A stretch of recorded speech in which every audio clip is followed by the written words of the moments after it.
Welcome everybody to our non-technical, without demo failures, no guys, almost no guys, non-architecture and without any methodology related topic. Does diversity really matter? Thank you for coming and enjoy the next few minutes along our visual journey through diversity. Let's start with some questions. How many of you work with women in a technical position? Oh, great. When was the last time you've been in a meeting with more than 2 women?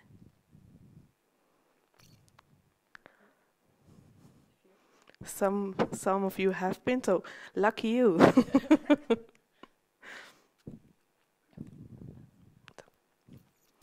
So, Sombra and I, we both are women in tech with several years of experience. For this talk, we try to make a retrospective of our last years in IT. Not everything has been as easy as you may think, but it's not that difficult either. Having been part of the gender minority for years now, the question still is, does diversity really matter? Or shall we just forget about this topic and accept it the way it has been? Anyway, we like to share with you guys some of our favorite stories and anecdotes we came along. But remember, all names and characters are fictitious. All similarities with reality are completely intentional, though. For example, imagine you know a woman who has been working in IT for 15 years. Just imagine. Let's call her Sarah. Completely fictional name. Let's go back to the beginning of her career when she considered working in IT. Once upon a time, Sarah came across her first tough business decision. She had to choose a career path. I love math and figures, but I'm not a nerd or a gamer, and I'm not that good a guy. Additionally, all my girlfriends think I'm weird. And isn't it a dead-end job anyway? Contrary to all external advisors, she decided to give it a try anyway. On the very first day of university, Sarah started hearing voices. Look, there's a girl. She must be in the wrong room. I bet she won't last more than 2 weeks. What is she doing there? Again, contrary to all expectations, Sarah got through university. And she even made some friends. What do you do after university? Let's find a job, or a non-paid scholarship, or a non-paid apprenticeship, or something else non-paid. It's not that there are not plenty of open positions out there, but finding one, not searching for ninjas or geeks, has taken a while. After finding the position, getting the job done was not that hard. After all, what company can afford not having a woman on a team, right? Sarah was aware of that fact, so she was prepared to work 150% to prove herself. And guess what? She actually did it. After a few years being ignored in all promotion rounds, she saw herself good enough for the next level in her career. So she asked for a promotion. Be aware that opposite to her male colleagues, she has to ask for a promotion in order to get one. Changing jobs every once in a while is considered a good thing if you're pursuing your dream. But changing job as a 32-year-old woman is close to suicide. Despite the fact that companies are not supposed to ask the pregnancy question, it is usually still the elephant in the room, whereas a military career for men is still considered normal. Don't you want to start a framework? What do you think about inheritance? After working several years in cool projects and with big clients, Sarah did get pregnant, she did start a family, and she did enjoy a maternity leave. And after that, guess what? She did come back after only 4 months. And the company was so considerate with her situation at home that she only got easy projects without responsibility because everybody knew she would leave again anyway. And even if not, she's a mother now. She has other things to do, don't she? Some years later, Sarah came across another crossroads in her career. She got her first executive opportunity. She took the opportunity, but she knew it would again be hard to be taken seriously. Actually, the easiest way would be to become a man. After all, there must be something wrong with her. She looks more like an assistant, doesn't she? As you can see, Sarah's journey has been hard, maybe only comparable with that one through Mordor, carrying a heavy ring and without any food. But as we said, not everything has been so bad. Actually, we haven't been in Mordor in our lives, but our unicorn moments has been scarce. Let's imagine a hopefully not so far in the future world where everything is possible, unicorn exists, and agility actually works. Let's go back to those days when Sarah thought about the possibility of a technical career. Questions about boys and girls' job didn't even came to her mind. It's only a matter of passion, without any stereotype. Are you still there? Do you see some unicorns on the back? Let's go on. Imagine we are back to university days. First day at university. There are almost the same number of girls and boys in the class. Just like in a party where everybody wants to stay. And even professors are equally divided between men and women. The best, your absence is not immediately detected just because of your gender. You're no longer the girl of the class. So, after enjoying a few highly interesting and rewarding years at university, Sarah started her job search. There are so many appealing opportunities that she had a really hard time just choosing. And after woman-led interviews, no human resources women, technical women, it was even harder. Once she started in her new position, finding her new place in a team was not even considered a challenge. She was there because of her skills. Is that not amazing? Since she fit so perfectly in her team and she had no pressure proving herself continuously, she could concentrate in her skills and duties from day one. Therefore, she got considered for a promotion in the first round. Nobody asked why. Everybody instead was asking why not. And as in Mordor, changing job every once in a while is still considered a good thing in this rainbow unicorn world. But opposite to Mordor, there are only unicorns. There are no elephants in the room. No questions about family planning, no awkward pregnancy questions, no forecast for your next 10 years are required. Only your skills and your experience are considered.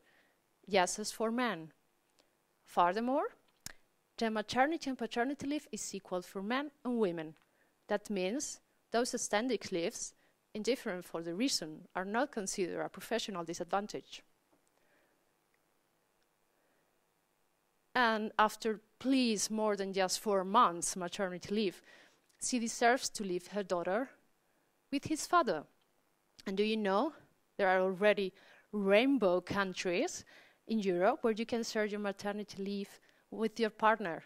Unbelievable. And after her time out, she managed to work part-time, sharing job with somebody in the company. A different personal situation, but same responsibilities. Nobody asked her if she would like to work less, because flexibility is over presentism. And after years of working hard, continuous education, being a working mom, she became a chief, blah, blah, blah, whatever, officer. And that's all. There is no questions, no pain, no weird looks. Just normal. And remember, bossy is the new sexy. So, as you have seen, Sarah's journey has been a little bit more enjoyable than the Mordor, but just as fictitious as the one through Mordor. Let's forget about those evil orcs and colorful unicorns, and let's take it a little bit more serious. Now you have seen 2 different worlds of women in IT. None of them correspond to reality 100%, but they are not pure fiction either. For example, some of the statements from the modern world above are based on our true experiences. But let's take a look to some numbers. We like maths, don't we? In the last few years, there have been published many reports and articles about this topic. A quick outline from them: we haven't made any big progress in these last decades. Let's start with a relevant fact. The percentage of computing occupations held by women has been declining since the 90s. That means we haven't improved at all. Even worse, there are fewer women in tech. Since fostering the interest in technology and science from an early age is absolutely necessary, even though many girls are interested in STEM fields, science, technology, engineering, and mathematics, few women complete a bachelor or master in this field. See the numbers: 74% of girls express interest in those fields, but only 18 of the undergraduate computer science degrees and 26 of computer jobs are held by women. What that means, what that shows us, well, we are missing a lot of women interested in those fields in between.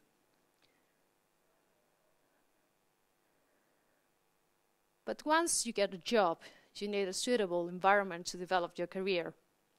Failing as a rara avis is hard, really hard, and not everybody could hold on long in that situation. Let's see the numbers. 30% of women in private sector IT jobs said they felt extremely isolated at work. And therefore, retention is not as good as you may expect. Many women leave their career in IT soon. Quit rate is more than twice, like around 40% for women than for men. And a relevant note, women are not exiting their careers in IT primarily because of family concerns. So if we take as reference those previous extreme walls, like Mordor on your left and Rainbow Unicorn wall on the right, based on our experiences and the numbers we just saw, where are we now? Are we suffering in Mordor or enjoying the Rainbow Unicorn wall? Well, I could say it could be worse, but we still have a lot to accomplish.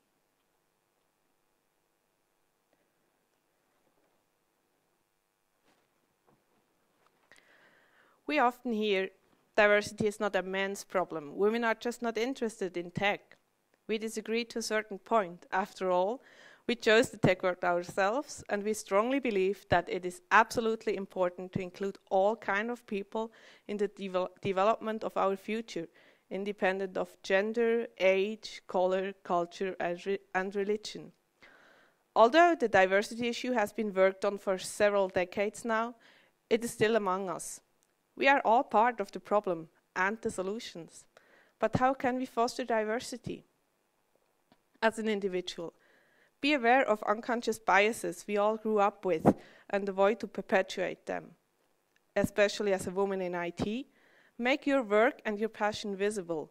Share role models and participate in initiatives about this topic. As a company, do not only think about quotas and positive discrimination.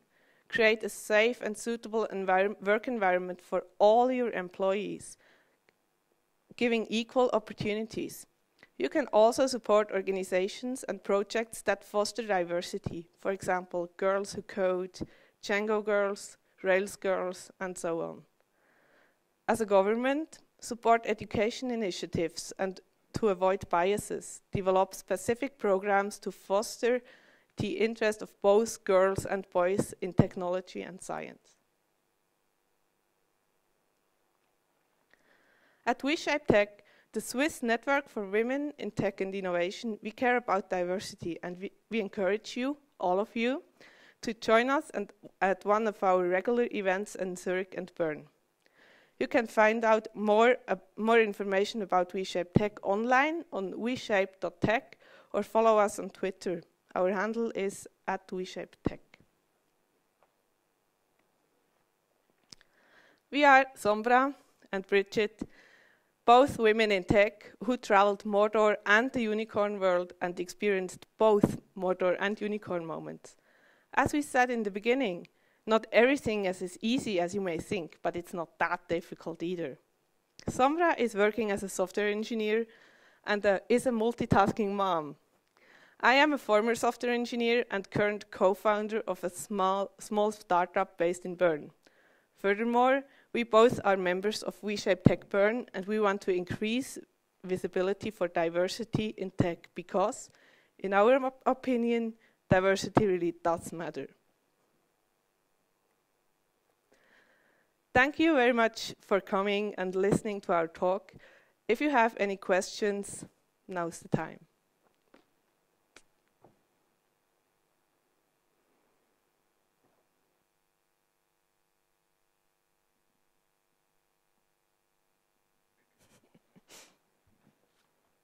Thank you for both of you for this talk and taking on the lunch break for the talk.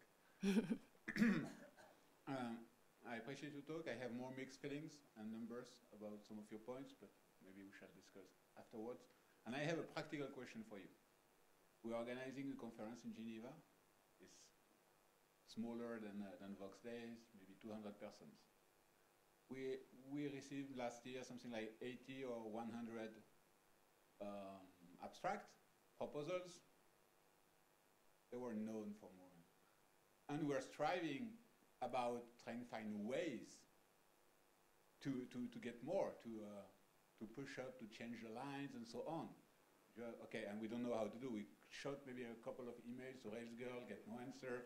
And frankly, we don't know what to do. My question is, what shall we do? It's a really good question, and actually we are working on it too. One initiative we took just at our last event was we created an open stage for women who can practice speaking in front of people. I think speaking in front of people is still pretty hard for all of us, but women are especially shy, probably. So what we try to do is just give them the opportunity to have a practice area to do that. But maybe we can exchange contacts. So if you want to have a contact for next time for the conference, so we can share it on our network too. Hi, thank you very much for this presentation. And to follow up what exactly you just said, women may be perhaps a bit more shy to share. So instead of, and it's great that you are here in front of everybody else on stage, but another kind of event that can also work are on conferences where everybody's on the stage, right? And everybody can share. And we got Socrates here in Switzerland, and there are any other events like this one that can actually help.